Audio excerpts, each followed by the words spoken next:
Wynwood is known for street art, murals, and creative energy, but there's also a surprisingly diverse food scene here. So today we joined a small food tour to explore a few spots throughout the neighborhood. Over the next few hours, we stopped at several restaurants and cafes, each representing a different culture that has helped shape Miami. And within just a few blocks, the variety was pretty remarkable. Our first stop was a small Argentine family restaurant where we tried traditional empanadas. Empanadas are popular throughout South America and Spain, but each region has its own variations.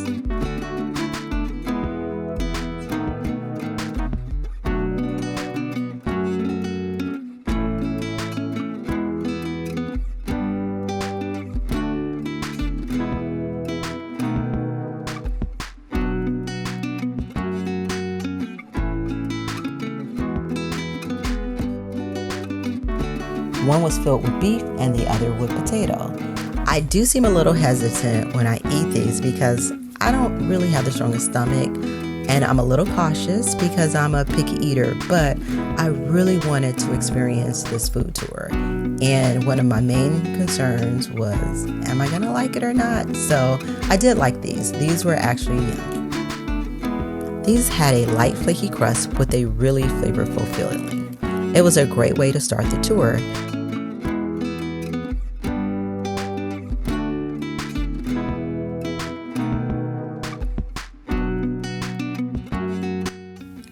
Next, we stopped for Cuban coffee at La Colada Gourmet.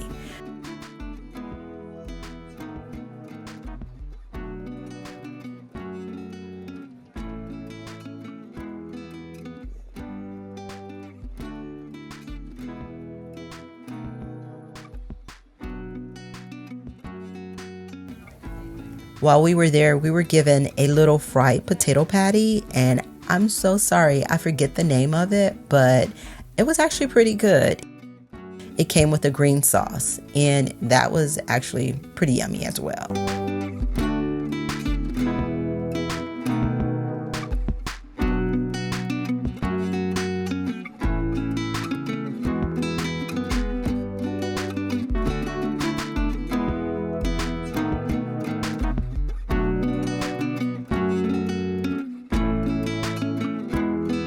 Coffee culture is a big part of daily life in Miami, especially in Cuban communities.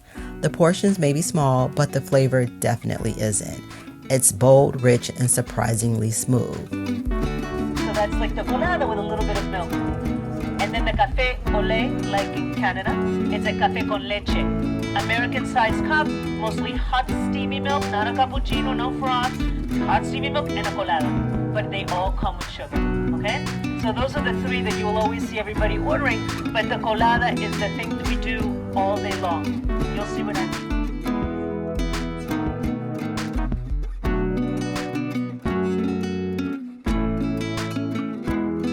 Cuban coffee is known for being very strong and very sweet, and it's usually served in small cups.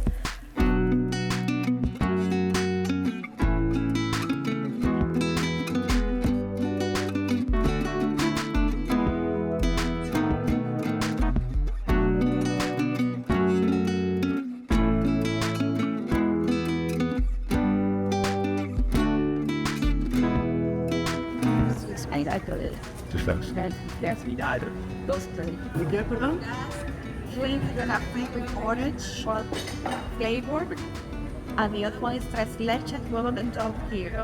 Tres leches. One is nice, and the other one was hot. We get some stronger. Yeah, like those were on salted and you shouldn't. Sorry. How would that should be? My understanding is to try to put the other family to do the same. Let's cook, okay, and then more caffeine. That roaster, more strong flavor, no fruit flavor, more strong flavor, less caffeine. Because this is a coffee that is more close to the caffeinated. The calf coffee is like a burnt beans, super burnt.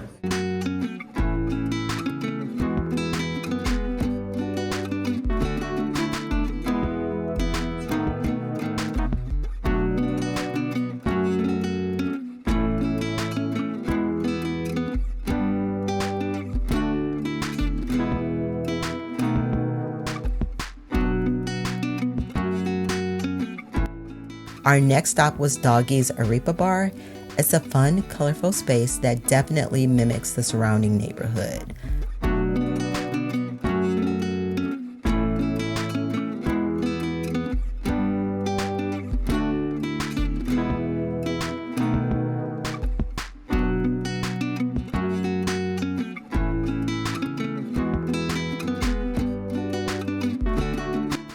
They're not so far from here.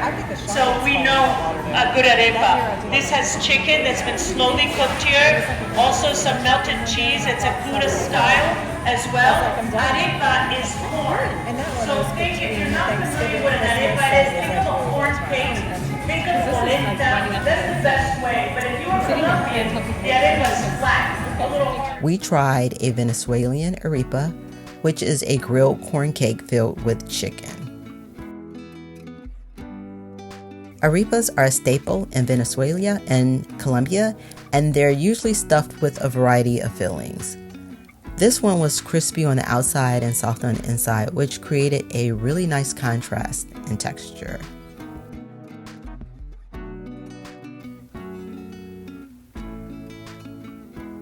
Then we stopped at Joe's Pizza for a slice. Joe's originally started in New York and is known for classic New York style pizza.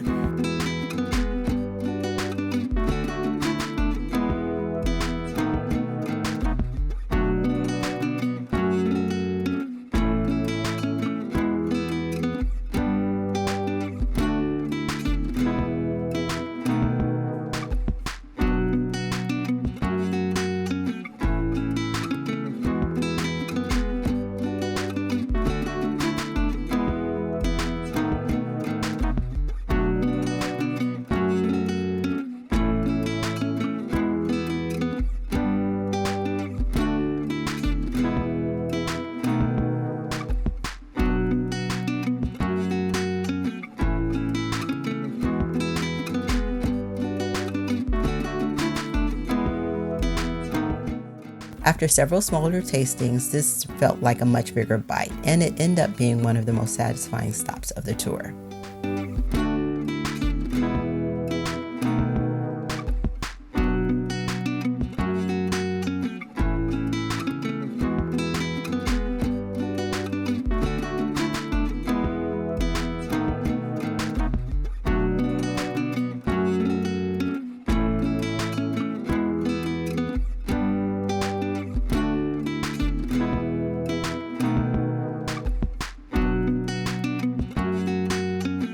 The final stop was a local Miami beer called La Rubia.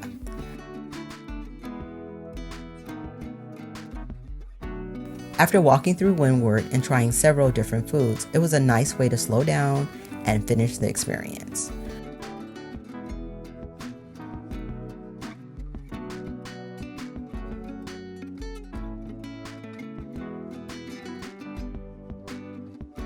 What stood out most about this tour was the variety. Within just a few blocks, we tried Argentinian empanadas, Cuban coffee, Venezuelan street food, New York pizza, and local Miami beer.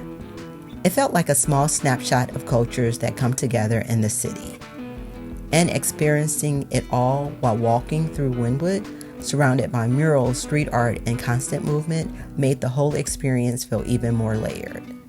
For me, it wasn't just about the food, it was about experiencing how different cultures show up in one place, not just visually, but through taste.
Thanks for watching and don't forget to subscribe.